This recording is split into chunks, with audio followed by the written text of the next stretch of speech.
Jewish people and to the Jewish people, argued that Judaism is primarily a religion.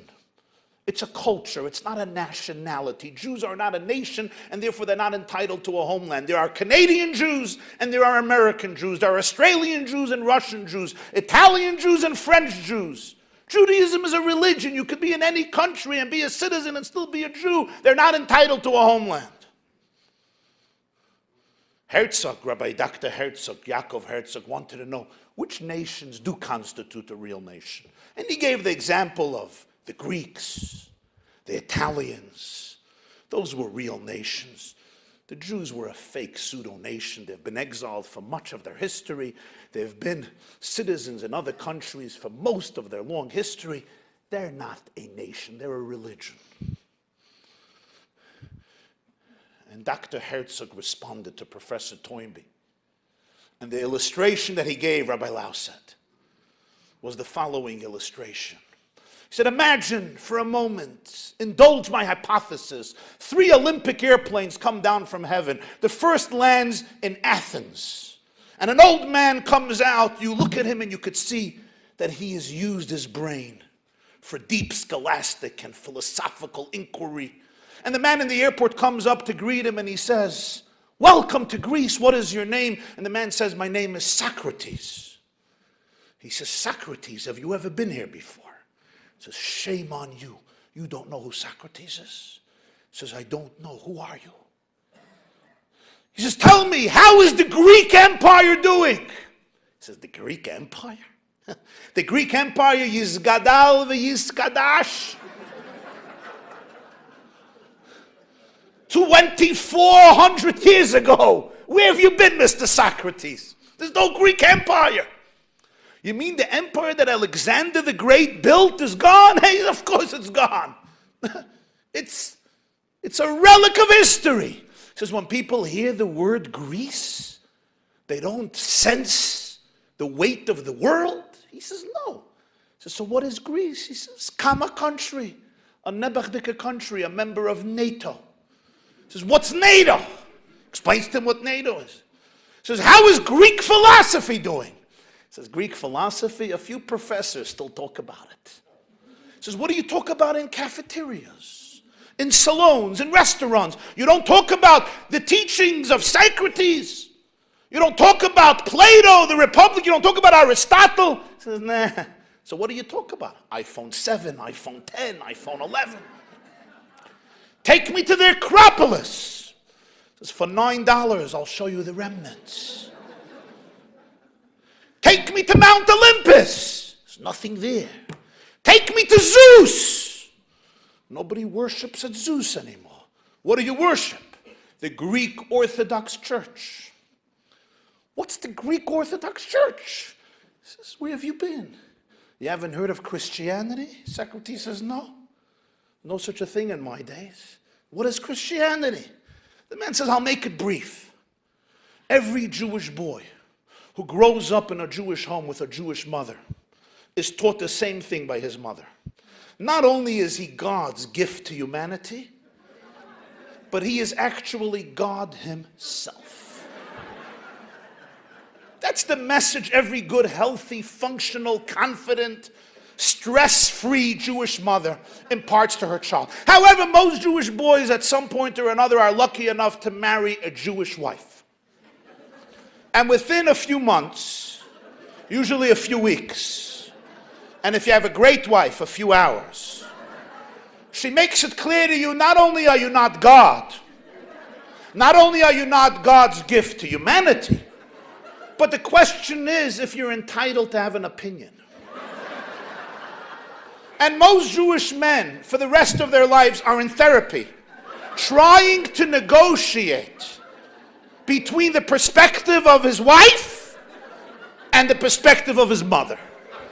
I mean, that's what most of us, more or less, are dealing with. Let's call a spade a spade.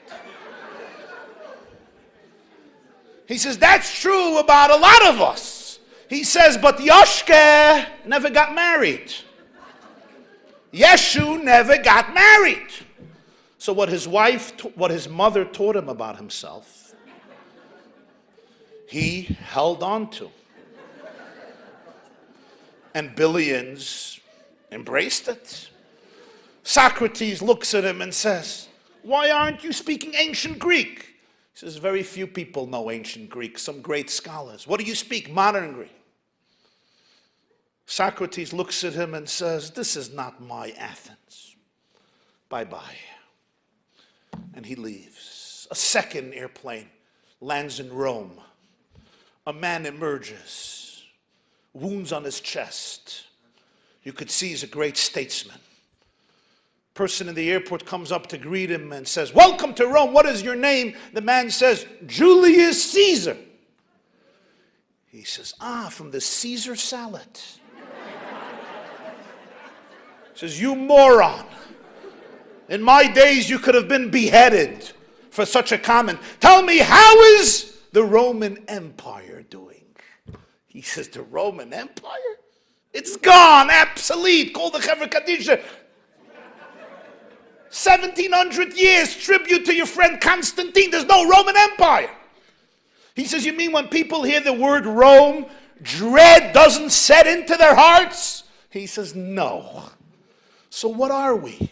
You're a city in Italy. What's Italy? A member of NATO.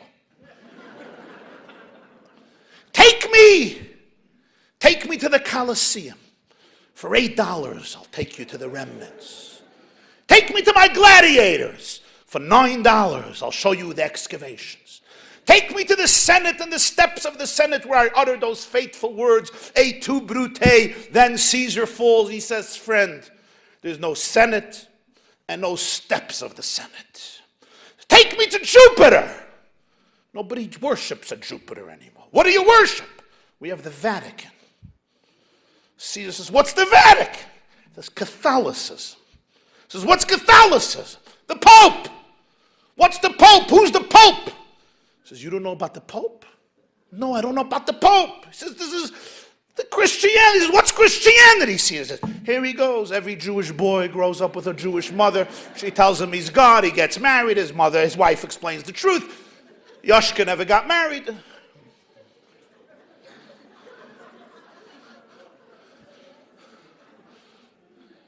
Julius Caesar says to him, why don't you speak Latin? Why are you speaking Italian? He says, who speaks Latin? A few professors speak Latin. Very few people speak Latin. He says, what are you guys known for? He says, pizza and pasta. Julius Caesar looks at him and says, this is not my Rome. I'm out of here. Bye-bye. He leaves.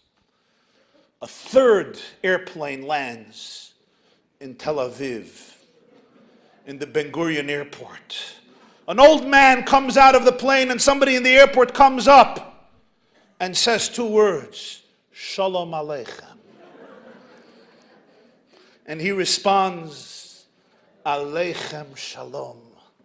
And the man in the airport says, Ma Shimcha, what is your name? And the old man says, my name is Moshe. My name is Moses. And the man in the airport says, hey, Gamani Moshe!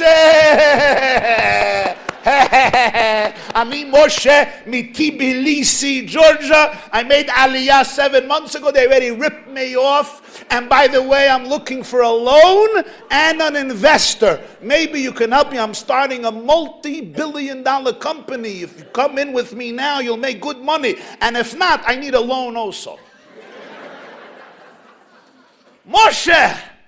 What brings you here? Where were you born? He says, I was born in Egypt. Why are you here? I'm coming home. Were you ever here before? Never.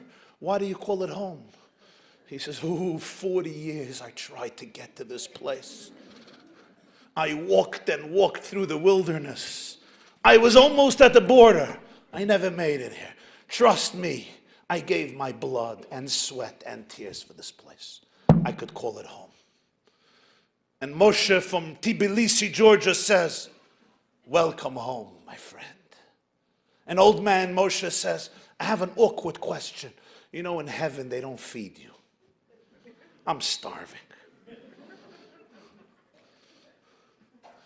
Any food in Israel? He says, food? That's what we do. In fact, the theme of every Jewish holiday, they explained to me, is they tried to kill us. We won. Now let's go eat. Moshe says, I understand, but I have an uncomfortable question. We have these laws of kosher. You think they have any kosher in Israel? He says, oh, now I'm starting not to like you. You think you're holier than everybody else? Kosher? You're laughing? Here in the airport we have 90 restaurants. So you shouldn't go 10 feet without stopping to eat. You ever went to Ben Gurion Airport? Every 10 feet is another cafe, restaurant, pizza shop, Chinese time. And almost everyone is kosher. And every type of kosher. Glatt kosher, kosher, semi-glatt kosher, mahadrim, mina mahadrim, rabbanut, badatz, Rabbi Lando, edachredis, right? Every type, Thai kosher, French kosher, Italian kosher, Japanese kosher, Vietnamese kosher, Brazilian, every kosher, Canadian kosher. Moshe says one more thing. I was in a rush. You know, my friends Socrates and Caesar were rushing to see their beautiful countries. I forgot something I really need. He says, what? We have everything in Israel. Everything. You want ice cream? What do you want? Lafa. He says, no. I forgot in heaven my talit and my tefillin. You have these here in Israel? He says, now I'm really starting not to like you. You think you're the only one, huh?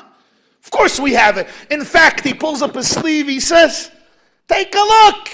Here. Just now the Chabadniks kidnapped me in the airport. They just abducted me. 2 minutes. You Jewish. Just 2 minutes. Don't worry, you won't miss. The pilot will wait for you. And they wrapped me up. They adorned me with the phylacteries. You go in there, you have talit, you have tefillin, they'll be happy to give it to you. Moshe says, wow, it's amazing. And he comes down, and he goes into the airport, and he goes into the shul over there, the synagogue there, there's talit and tefillin, and a father is sitting with his son. But as he walks in, the young man from the airport kisses something on the door, and the old man says, what are you kissing? He says, you don't know. Shame on you. This is a mezuzah. He says, you know what a mezuzah is? Of course I know what a mezuzah is. Who doesn't know what a mezuzah is? 3,000 years ago, there was a man, Moses, who told us on every doorpost, you put the parchment inside a container with a few portions of the Holy Torah. And Moshe kisses the mezuzah, and as he walks in, there's a father sitting with a son. The father and the son both open a book we call Chumash. The father tells the son, let's read together. And they read together the following words from the Torah. Vayedaber Adonai el Moshe lemor. And God spoke to Moses, saying, and 2 large pearls, which you may call tears, roll down the holy face of Moses as he observes this scene in Israel today. And Professor Jacob Herzog turns to Professor Toynbee and concludes, if Socrates or Julius Caesar returned today to Athens or to Rome, what would they find? They would not discover the same culture or the same philosophy, the same religion or the same values, the same language or the same lifestyle. All they would find would be the same geographic soil. The location would be the same, but nothing else would be the same. If Moses returned today to Israel, what would he discover? The same language and the same values, the same God and the same faith, the same culture and the same lifestyle, the same mitzvot and the same belief system, the same texts and the same ideas, the same Shabbat that they have observed 3,000 years ago, they still celebrate. And the same ram's horn that gave Jews migraine headaches 3 millennia ago, still gives them headaches 3 millennia later. And the same stale matzah that they ate leaving Egypt is still around and it's still stale. And when you eat it, you can taste that it's 3,000 years old, at least in most seders that I attended. The same lulav and the same willow, the same Torah scroll, the same texts, the same, gotta have it, the same tzitzis, the same fringes, the same tefillin, the same arguments. We're still arguing about the same things. Professor Herzog says to Toynbee, the Greeks and the Italians are a nation, and the Jews are not a nation. Greece is the homeland of the Greeks. Italy is the homeland of the Italians. But Israel is not the homeland of the Jewish people. Professor Toynbee, if the Jewish people don't constitute a nation, what does constitute a people?